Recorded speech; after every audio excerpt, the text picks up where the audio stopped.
to today's Choose Happiness podcast.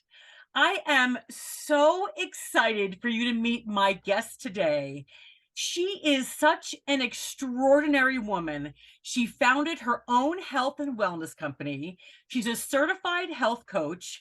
And in her words, she is a mom, dream chaser, life changer, confidence builder, support giver, fear crusher, and in my words, a true inspiration to us all. Please welcome Carole Miller coming to us from Philadelphia, Pennsylvania. Hi, Carole. Hi, Rachel. Thank you so much for having me. I'm really excited to have this conversation. Thank you so much for being here. It's so great to see you. Wonderful to see you. So when I heard about your company, which is called Miller Happy and Healthy LLC, I was like, oh my gosh, I cannot wait to talk to you about this. But before we get to that, I want to talk a little bit about your previous career, which was in the nonprofit sector. And from seeing all that you've done, it seems like it's really a passion of yours to always help others in your career and in everything you do. So could you share a little bit about your nonprofit work and why it's a passion for you to make helping people a focus? Absolutely. I going back to my childhood, I grew up in a home where volunteerism and community work was really important. And I started seeing how impactful that was. And actually, my plan had been to go to law school. And then I met someone who was a leader in our community. I'm from the Detroit area. And he completely inspired me. And literally, it changed my entire path, my entire direction. That remains very important to me, creating community, helping people. But one of the great lessons that I've learned over the years on my own journey is that taking care of yourself is number one. When we take care of ourselves, it enables us to be better for everyone else in our lives. And I think for so many of us, especially a lot of moms, we get very focused on taking care of everyone else. And sometimes we may not even realize it, but that ends up being an excuse to not take care of ourselves. It allows us to push aside what we really need to deal with because my kids need this, or my parents need that, or my boss wants this, or my friend needs me for this. And really, what I learned was when you fill your own cup, you have so much more to give everyone else in your life, and you can do it with more joy, more presence, more meaning, and that's really why I started Miller Happy and Healthy, was to inspire and help guide other women on that journey. That's so wonderful, especially because I think we are taught, whether consciously or unconsciously, that if we put ourselves first, that's selfish and we Right, can't do that.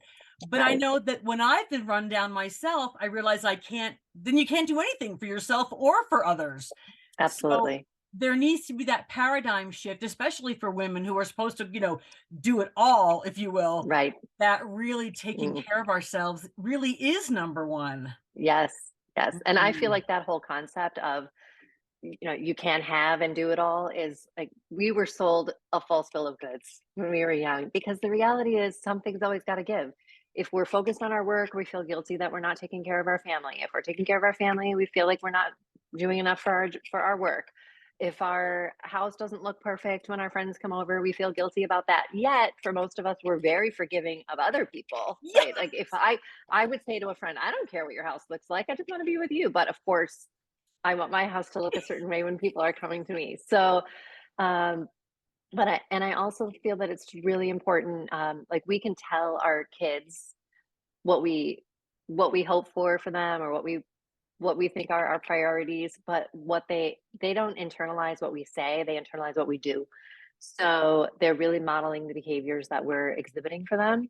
So when we don't do a good job taking care of ourselves and we put everyone else first, we also are showing them that um, it's not that important to take care of themselves. So, and that's not Right. what I want for my kids. Like, I want them to see that it is important that their feelings are heard, that they recognize their needs, that they act upon those things. You don't have to be unkind. You don't have to be selfish. You don't have to be, you know, ungiving to others just because you're doing those things. You can be all of those things. Mm. Wow. You're really onto something here.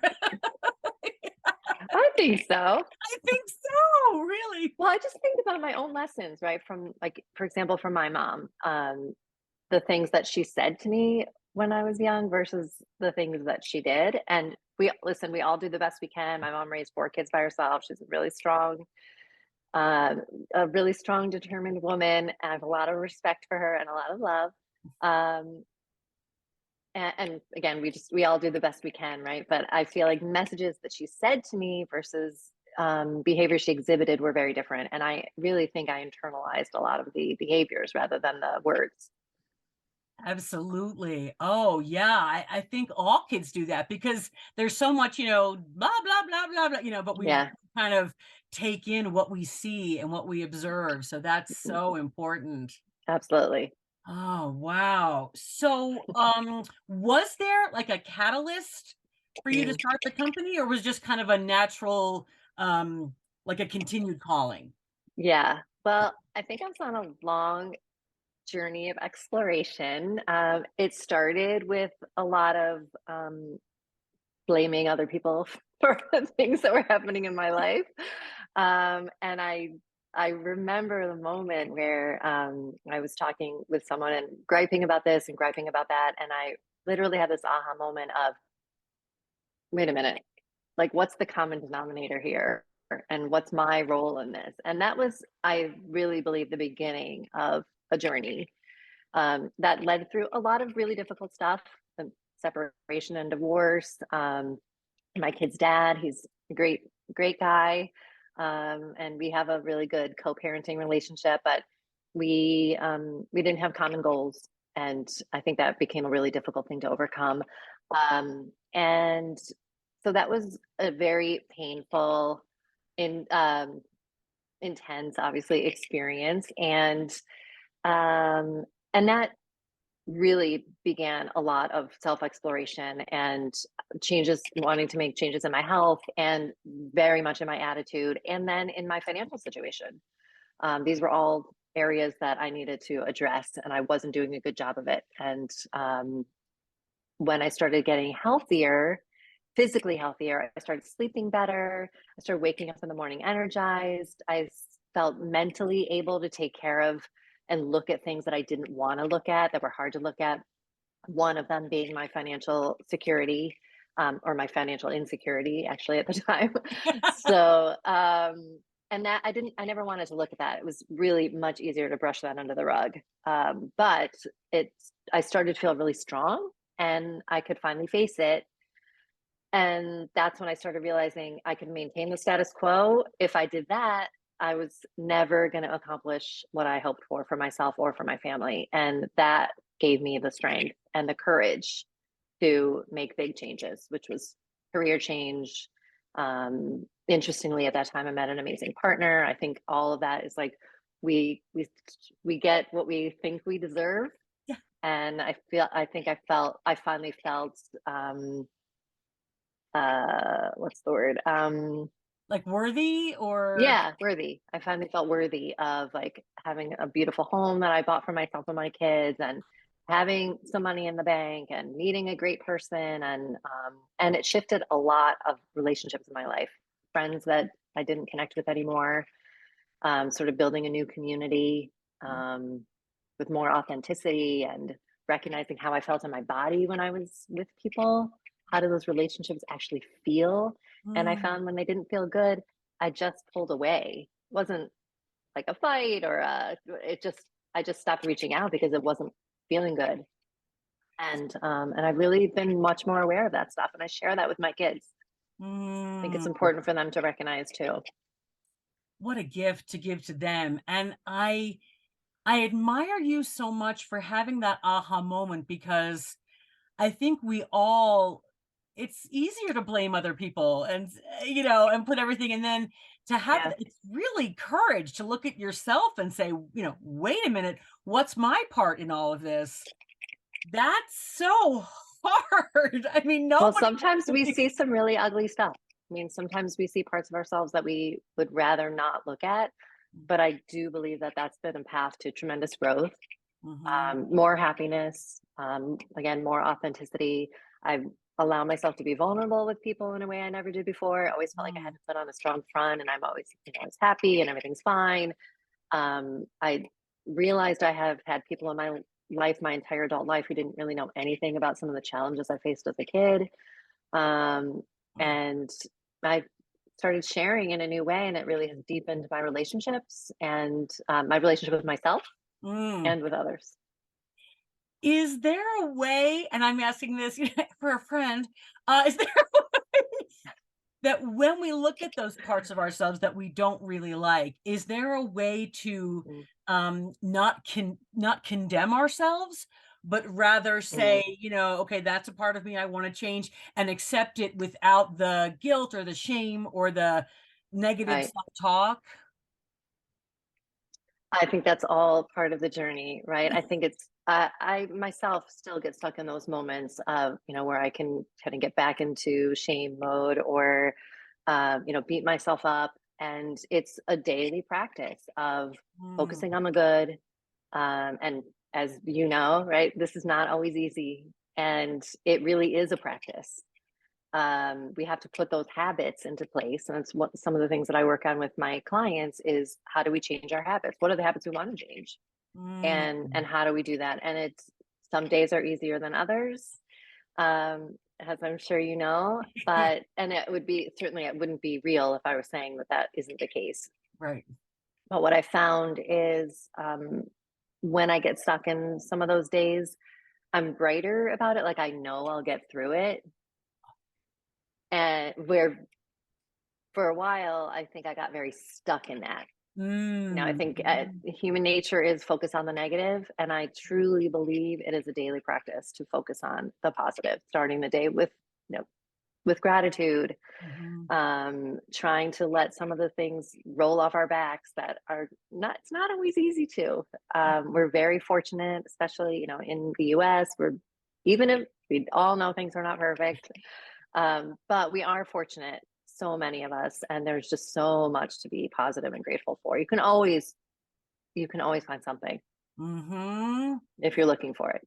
Well, exactly, and I feel like when we go down those rabbit holes and we just Mm, kinda hang out in there, it's that much harder to kind of climb out and say, "Oh, yeah, I can be grateful that the sun is shining," or whatever it is, right, 'cause we're just, right. mired down in there. And I also really wanna applaud your bravery for being vulnerable, because that is what deepens relationships. I have friends that we just talk about the weather and the kids, and I would Right. call them like acquaintances, Yeah, but they're not yeah, someone I would call in a crisis or anything like that. right. And we all need we need our people. And 100%. when we make ourselves vulnerable, it's the only way to get there. But that can be it's hard. We don't want to be hurt or rejected or It's so it's just scary. It's yeah. scary. I mean, I face that in building this business, right? Like I question all the time, why me? There's a lot of coaches out there. Mhm. Why would someone choose me? And no, it's a struggle, and you have to be willing to recognize, I'm going to put myself out there, and my message and my personality and my tone will resonate. My story will resonate with someone. It might take time to find those people, um, but they're there. And Mhm. I get bogged down in the fear, um, and have to, do a lot of good self talk. And I've got a good support system. They Mm. help me through that stuff. I'm fortunate for that. Yeah, that's so important. It is scary to put yourself out there, if you will, like, to the world. But then I also Mm, feel like since you are at a point where your reservoirs are filled up, like you're good with who you are, it's easier because it's like, well, if they're rejecting me, it's not me. It's just right. not a good fit. Or, it doesn't have to be this whole, Exactly. now Right. I feel terrible. That's an Yeah. important, I think, first step where it's a little Right. you already have the confidence. Yeah. And we can't be all things to all people, and that's okay. We don't have to be. Oh, I'm gonna just put that on my mirror. So great. And I also Do you love have messages on your mirror? Do of you have course, any like your mantras? Yeah, me too. of course, Me yes. too. And it's interesting how well they work. Yeah. Like, Yes, people say, I'm a "Oh, big believer in manifesting. yes." Put it Me out there. Put Mhm. it out there. And I love how you also talked about the body mind connection where when you physically were feeling better, it made a Yes. shift in your brain, which I think people think, well, let me get my mind right, then I'll get my, Mhm. but they're so interconnected. So tell us all about Miller Happy and Healthy and what's your Yeah. intention and what you teach and all of that. Sure. Well, I think I just want to start with a little bit of how I got on this journey. I was a person who, from the outside, if people looked at me, would think I was healthy, right? I'm genetically fortunate. I'm pretty tall. I'm thin. I wouldn't say I'm a person who's struggled with like weight issues, and in many ways, I am very healthy. But I was always a migraine. So from the outside, I'm really what I love to call like skinny fat, right? It's because I was very unhealthy, but I didn't realize it because I could get away with doing things that were a lot of bad choices, or Mm. so I thought. I've always been a migraine sufferer my whole life, and I was on a lot of medications, and ended up hospitalized from a known but rare side effect from one of my medications. And my doctor, who really has given me tremendous care over the years, and I really have a good relationship with him and trust him, his solution was to find something else for me to take. And that for me was sort of another one of those aha moments. And I felt like I needed to try something different. And I knew I could always go back to him and I could always find other medications, but I wanted to see if making some changes in my health practices would have an impact. And I went on a health program that helped give me structure that I needed. And literally at the time, I mean, I felt guilty about doing it. I felt like it was too expensive. I put it on my credit card. I didn't know how I was going to pay for it at the end of the month. But I felt like I had to try something. And I said, you know what, I could do anything for 1 month. And it was focused on changing habits. And it opened my eyes within a week. I felt amazing. Within 2 weeks, I started weaning off of my migraine meds, and I don't take any medications anymore after, like, I can't tell you. I mean, I used to be afraid to go anywhere without having my meds with me. So, Wow. and for a long time after, I still carried them around because I felt afraid that I would need them, but now Yeah. I trust. And what I came to realize was, I made a lot of bad choices. I didn't drink enough water. I drank way too much coffee. I didn't eat well. I would eat well. Like I always prepared nice meals for my family, and I always had fruits and vegetables and proteins. And um, but I was hugely addicted to sugar, and found when I started the morning with it, which I often did, I craved it through the whole day. I loved to bake. That was actually like a therapy of mine through my separation and divorce, was baking for everybody, all kinds of sweets. And I like to eat them too. So I changed all of that. I started really tracking what I was eating and changed my schedule. I used to not eat till like 2 o'clock in the afternoon. It's no surprise when I look at all of those things that I was a migraine sufferer. Right. Um, but we get stuck in our habits, and it's scary to change them. And it's easy to, think, well, it was stressors or it was this. Also wasn't a good sleeper. So when I started cutting out the sugar and eating on a schedule and really making sure I drank a lot of water, and I really found that I felt amazing. Like I slept better. I would pop up out of bed in the mornings. It really shifted my mental health. And I felt like I really wanted to share that with others. So I do coach on a particular program, but I also, separate from that, work with people on helping them change their habits. A program isn't, that particular program isn't always right for everybody, or right for everybody's life long term. So I really work with people on setting their goals. For so many of us, we talk about what our priorities are, but we actually don't live our life day to day towards those, like focusing on those priorities or goals. And so I work with people a lot on setting those goals, what's getting in our way, how do we get there, whether they're health and wellness related or relationships or career change. I mean, for so many of us and our contemporaries, now that our kids are grown, it's opportunity. It's, for some people it may feel scary, but it also is a great opportunity to reassess what's important to you. What do you want to focus on? Whether Mhm. it's new career, volunteerism, travel, activities, you know, learning more about finance, whatever it is, like we Mhm. all have, and it could be any combination of those things. So I'm proud to say and honored to say that I get to work with people on living their best life. Wow. And here listening to you talk, I realize how much somebody who really wants to make a change in their lives healthily, obviously everything's all connected, the mental, the physical, the food, Yes. the exercise, and then Yeah. the traumas and all of that.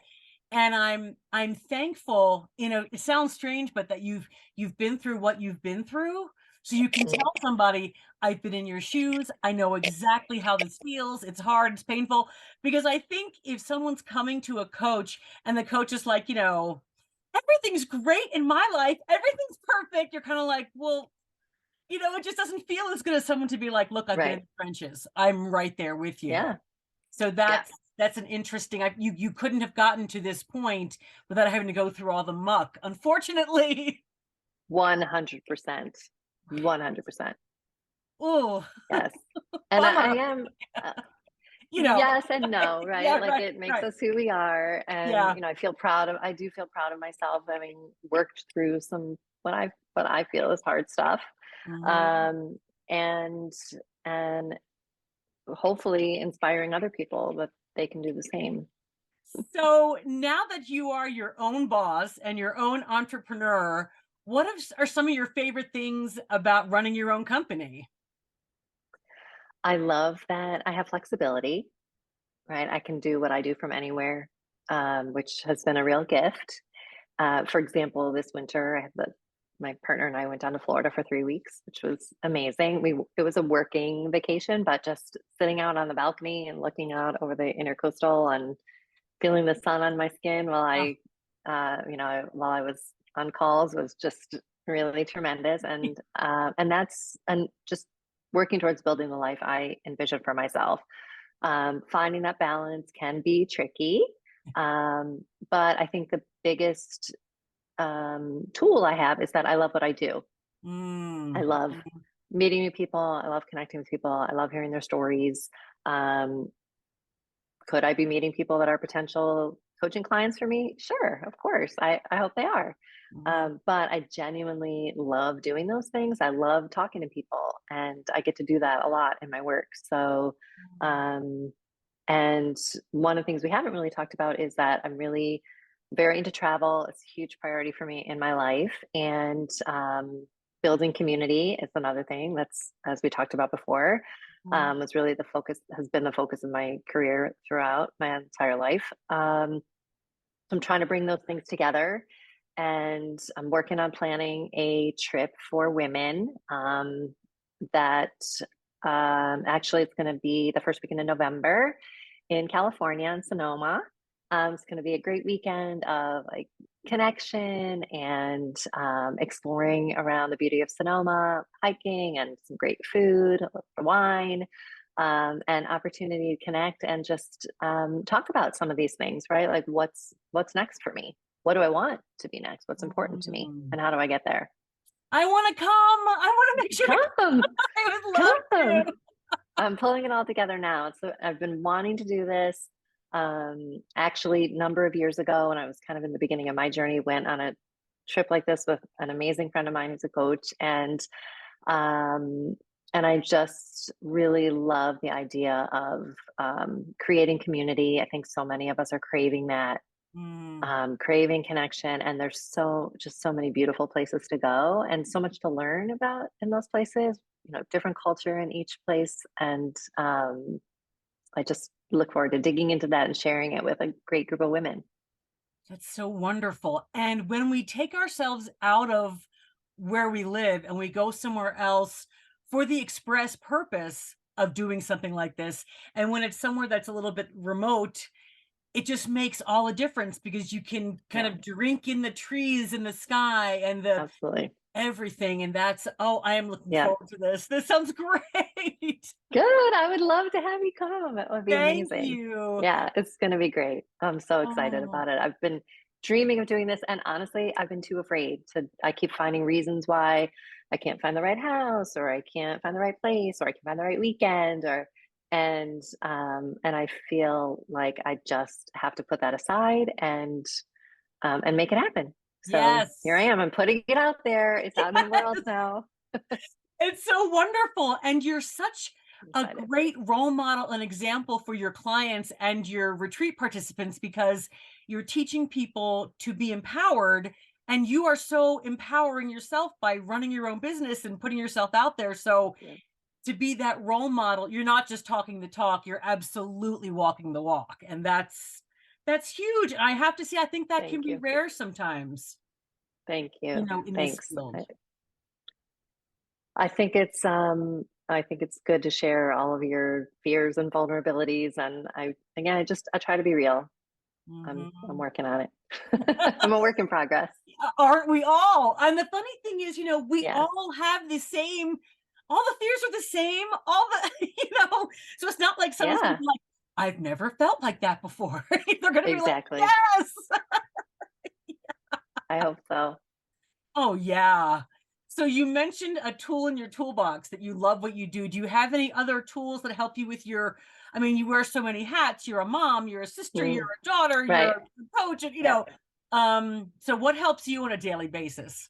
Well, I try to stay organized, right? I put everything in my calendar. If it's not in my calendar, it does it doesn't happen. And that can be everything from like the time I need to make calls or what time do I need to pick up my daughter or any of those things that and everything in between. So I have a really full calendar and I work every day to try to limit the distractions. So easy, especially when we work from home. I'll Mm, just toss in a load of laundry or let me put dinner on or and I'm really always working to limit my distractions and let the people in my life know, like the people who are important to me, know that like I'm not going to be responding to you right away. Like I'm working, and this, because I feel like the lines get blurred. And my kids, for example, have become, and my mom have become very accustomed to me responding, right? Like we all do that, right? Like now we expect, if we message someone and we don't hear back from them, we start wondering, what's wrong?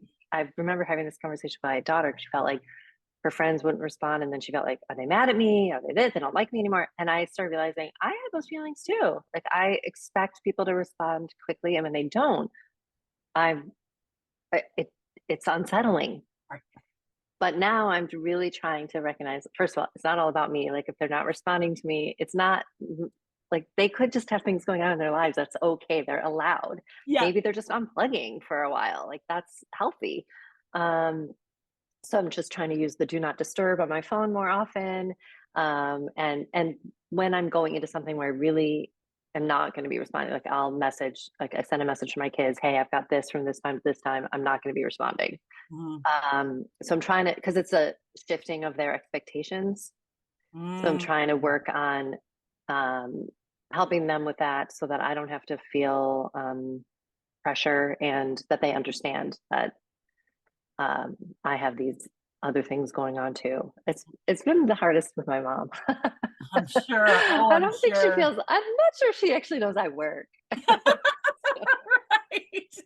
Right. But Yeah, but that's such a great example of that putting yourself first, because this is mm, important. It's your work and your kid. yeah, Most likely it can wait an hour, whatever it is, most likely. and Yeah, that's great to show your kids too. Mom's working, mom's got stuff going yeah, on. Still love yeah. you, but you're just gonna have to wait. Yes, I always struggle with that 100%. too. So I'm right there with you. Yeah. Yeah. And working in time for the things, right, for the people in my life who are important, um, whether it's a walk or um, a phone call or whatever it might be. And sometimes that's early in the morning, sometimes it's later in the day. Like I find time to fit it in Mm. because it's important. Yeah, I find as we've gotten older and we don't naturally come together for things like kids' baseball games or whatever it is, we Mm, have to nurture those relationships that are important to us. And like you said, let go of right, the ones that aren't. But I read right. something like that friendships they're like a plant where you really have to keep watering them and nurturing them. And I never So thought true. about that before because it just kind of organically happened. You saw each other, but then it's Right. like weeks could go by and it's like, oh, I haven't Yeah. talked to so and so. me make sure I reach Right. out. And as we get older, I think that's so important to make it a Mm, priority. very much so. Very much so. Mm. I've been pursuing hobbies. It's actually one of the things when I separated, like I don't, I know some other people go through a similar experience, right? Where I was very, I was so focused on my kids. And that was one of the things that I think I did as I was struggling with the issues in my marriage was that I hyper focused my energy on my kids. And then all of a sudden when we separated and they were part of the time with their dad and part of the time with me, I seriously did not know what to do with myself in that time. They were getting older. So honestly, like this time happens for all of us, right? Like this is what we want. We want to raise our kids and allow them to fly and be independent. Um, and so it started happening for me a little bit sooner because we were splitting time. And in the beginning, I they were calling me all the time, needing things, right? Because I managed a lot for them. Where's this? Where's that? I need this. I need that. And I was a little resentful, not of the kids, but more of, well, they're not doing that when they're with me. So I felt like my ex was kind of off doing his thing. And that might have not been the case. It might have just been my perception. And but then they start, everyone kind of fell into the routine. Like they got used to the changes. And I didn't hear from them much while they were with their dad. And I freaked. I mean, I just I had a meltdown. Like I did not know what to do with myself. And I found myself like trying to send little touches to them, like, did you see the moon tonight? Or I was at our ice cream place and there's a new flavor, or just like little, because I just needed like a little touch from them. And then I actually started um, realizing that it was opportunity for me to explore some new things for myself and deepen some of my friendships. I started really focusing more time on, getting together with friends. And I tried some new activities. I did some rock climbing. I joined a dragon boating team, which I still do, and it's amazing. I love the Wow. camaraderie, the sisterhood, the teamwork, the energy of our team is just awesome. So I really started trying to do some things for myself, and I found it was wonderful. Like it was really fulfilling, and I really started to look at it as an opportunity versus that feeling of dread. Like I'm going to be by myself this weekend. I started to be more comfortable with being by myself, um, and it was it was a really really impactful important time, and it's a great, like, again, it's a great opportunity for growth, and that's really what has inspired me to try to work with clients and help them embrace this time of change. Yes. Wow. I'm just so proud of you because it would have been so easy to just be kind of like, "Oh, I'm not needed anymore," or again, going down that dark Mm, hole of, "I'm so lonely," but you were like, "No, I'm not doing that. Look, what else can I do?" And I would yeah, imagine 20 years ago, if someone had said, "You're gonna be on a dragon boat team," you would have been like, "What?" You know?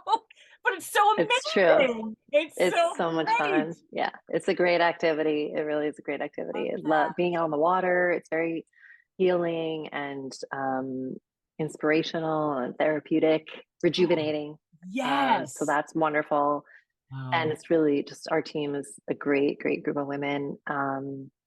And I've really made other things a priority. I mean, I have a great close group of friends from college. We've become even closer through COVID because we message every day, and then we have a chat group. We get together whenever we can. We've got a trip coming up this summer. So making those relationships a priority Wow. is very, very meaningful. Yeah. Highly recommended for anyone. Yes. Community, and we found in COVID when we didn't have that community, how much we missed it and how much Yeah, as Homo sapien human beings, it's vital for our survival. absolutely. Absolutely. Are Yeah. you familiar with that Harvard study on happiness? I am, yes. Yeah, I mean, I remember watching that TED Talk years ago. For anyone who listening Yeah. who isn't familiar with it, you can Google it. It's a decades long study that's been taking place at Harvard, and it's multi generational.